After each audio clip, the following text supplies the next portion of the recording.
सगळ्यांना जय शिवराय. आपण या निवडणुकीत मुंबईसह महाराष्ट्रात आपण कोणालाही कुठल्याच प्रकारचा कसलाच पाठिंबा दिलेला नाही.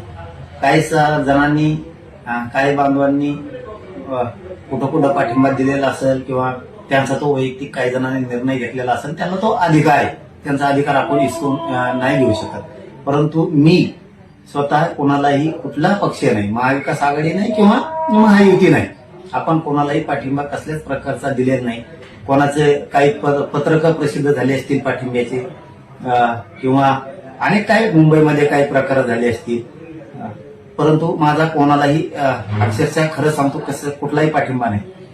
पूर्वीचे कधीचे काळीचे तरी कुठले व्हिडिओ काढलेत आणि त्या माध्यमातून कुठंतरी ते व्हायरल केले जातात, अशी काहीतरी एक माहिती मिळाली. म्हणून एक माझी सगळ्यांना नम्रपणे विनंती की आमचा कोणालाही कसलाही पाठिंबा नाही. कोणाचं काही पत्रक कोणी काढलं असून पाठिंब्याचं, त्या पत्रकाबद्दल सुद्धा ते त्यांचा वैयक्तिक अधिकार आहे, तो त्यांचा वैयक्तिक निर्णय. माझा म्हणून मी कोणालाही पाठिंबा दिलेला नाही, हे सगळ्यांनी बांधवांनी सगळ्यांनी समजून घ्यावं. ना महायुती ना महाविकास आघाडी. ते मुंबई असेल, मुंबई सुद्धा महायुतीलाही नाही आणि महाविकास आघाडीला पण नाही, आणि उर्वरित महाराष्ट्रात सुद्धा ना महायुतीला आहे ना महाविकास आघाडीला आहे. कोणालाही माझा कसलाही पाठिंबा नाही, याची सगळ्यांनी नोंद घ्यावी. चळवळीत असणाऱ्या पोरांना मात्र सगळ्यांनी लक्ष ठेवलं पाहिजे.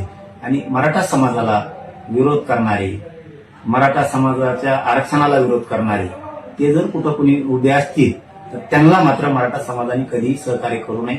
शेवटी ते मराठ्यांच्या लेकरांच्या मुळावर उठणारे लोक असतात, हे मराठा समाजाने समजून घ्यावं.